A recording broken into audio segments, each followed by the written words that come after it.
Alright, this is Avowed on a 1440p ultra-wide quantum dot OLED. The MSI's 240 hertz version.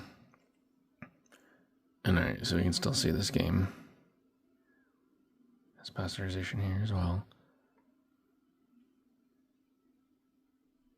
That's a little bit different than what it looks like on the WOLED. But you can see it's still got quite a bit in the corners there. But the skybox looks pretty good.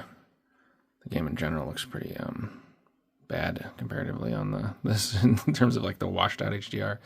I don't know how to have to adjust maybe some settings, but yeah, I can still see. All right, so there's still banding there when you crouch. Just trying to do this for comparison between the new G5 OLED after the update too, just to see how much this might be kind of an engine problem and how much it might be made worse.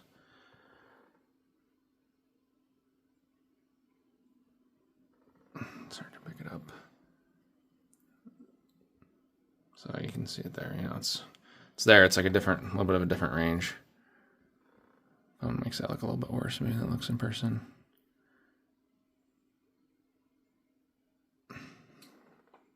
But yeah, it's more so it's like it's up in this corner here on this set versus out in the brighter colors on the G5. And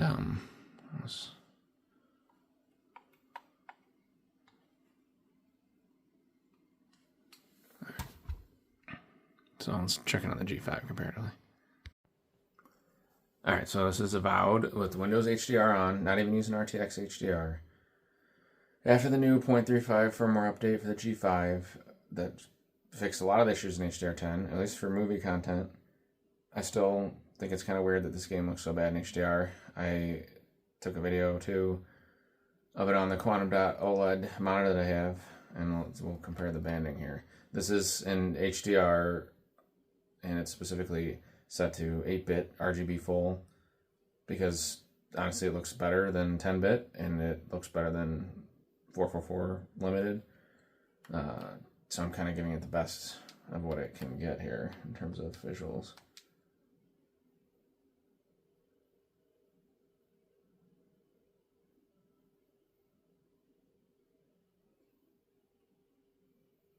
Alright.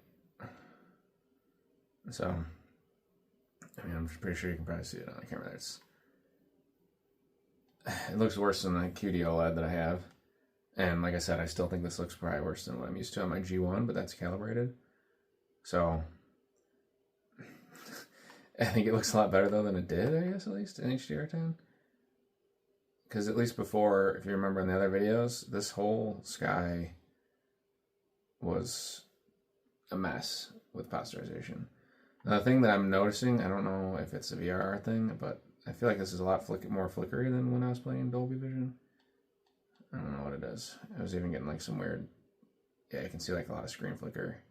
I don't know if that's the fire or what.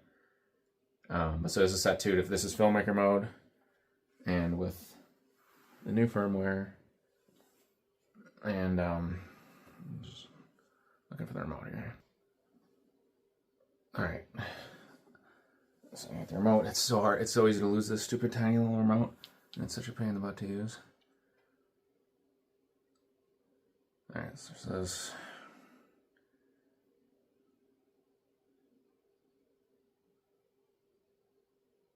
oh, it's so slow. Yeah, so it's filmmaker mode, and it's filmmaker mode defaults too. Completely defaulted out.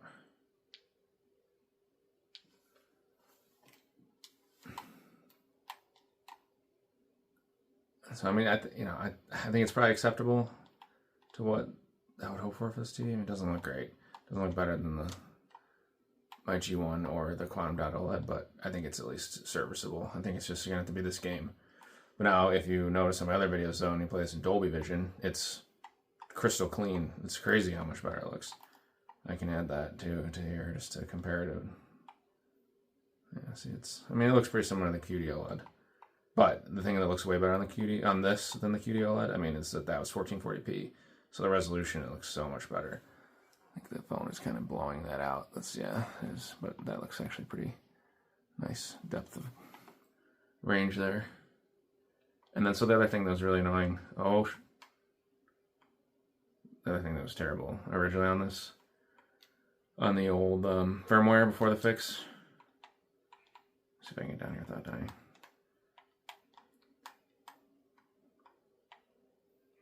Oh god. This isn't even like my normal save, so this is a ways back from where I was in the game. The thing that was annoying too is like how caves would like look so washed out, and how rocks would look so weird. So yeah, now I mean everything kind of looks to like lifted near black to the point where it's all kind of gray instead of just one specific tonal area when you're looking into shadows. I wonder if dropping the gamma would help that or not.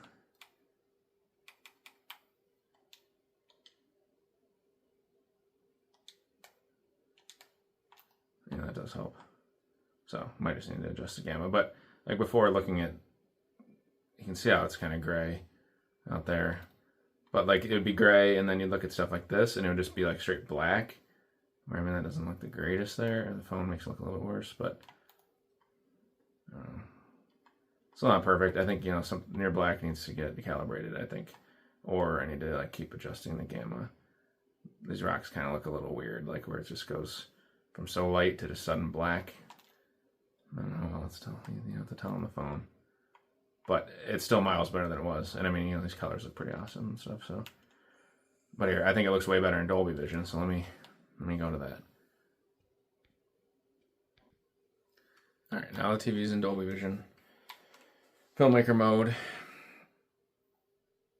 It's set to 2500 nits in Windows calibration. And it's set to, see, this defaults to this. We're gonna go to filmmaker mode though. And it's essentially defaults. I would bring up the VRR menu so you can see that, but it's on the phone and you can't use this remote to press that green button or whatever the heck it is 7 times. You have to use your phone. Or another remote, which none of those work that I have, so it's great. But again, this is 8-bit also, 8-bit RGB full, because that's really the only way to tunnel the Dolby Vision signal properly to this TV when you're at 165 Hz.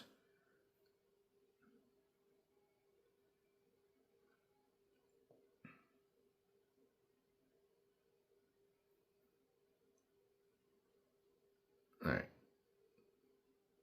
I mean, immediately,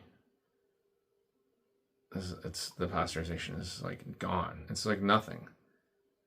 I think the phone maybe makes it look like there's like some really fine gradient there. Maybe the phone kind of picks that up. It's like super, super fine gradient. And I don't know. The thing is, it's like this doesn't tell me that it's exactly a 12-bit signal tunneled through Dolby. But, I mean, that must be what it's doing, is that it's... And I'm pretty sure it's TV-led Dolby Vision 2 from the tests I've done, where it's actually letting the TV completely interpret the tone mapping. I mean, because even, you know, up in the corners there when you crouch, it's like so beautiful. It's perfect. And I mean, honestly, in the depth of colors, it looks way better. Everything doesn't look all gray. If you want, I'll go down and look at this. I'll look down here. Let me eat some food, you know, so you don't die as soon as you land here. Oh, that is not what I wanted to do at all.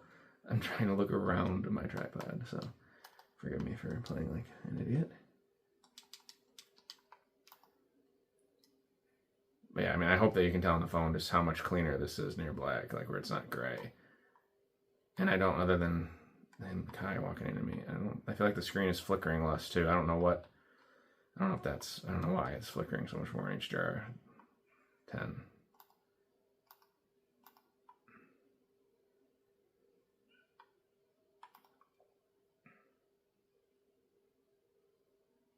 Yeah, I mean, I can definitely see some more VRR flicker than what I remember before. But so, like, the rocks, I mean, it looks way different. Like, there's a much smoother transition. I don't know how the phone picks it up, but this was just almost a straight black in this area, where it just went from, like, a light gray color to just black. It kind of gives, like, a false contour look to it. I really don't know if that's something you can really tell on the phone. I don't know. I don't know. Textures look more realistic because of the way things go into shadow. And I think the colors, and I think a lot of things just look a lot better. Because there's less washed out grayness to everything. So I don't know. I'm gonna definitely play most of my games, I think, in Dolby Vision when I can, and I have to try more stuff. And HDR10, I guess HDR10 native games to see if they look okay. Because I compared this to with RTX HDR on, and it's the same story in HDR10 where there's quite a bit of banding in this game. SDR looks perfect like Dolby Vision here. So, I mean, I think some of it's down to the engine with just the way it does HDR10, but I also, part of why it doesn't look as good on this TV either is because of the way this TV handles HDR10 still, even after the update.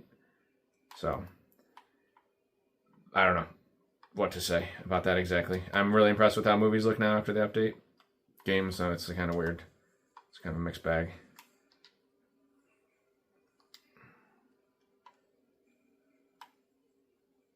So, I don't know, at least that's, thumbs up for Dolby for sure on this TV. HDR10 movies that look good. I'm still trying to decide what I feel like about HDR10 games. I need to try more native ones.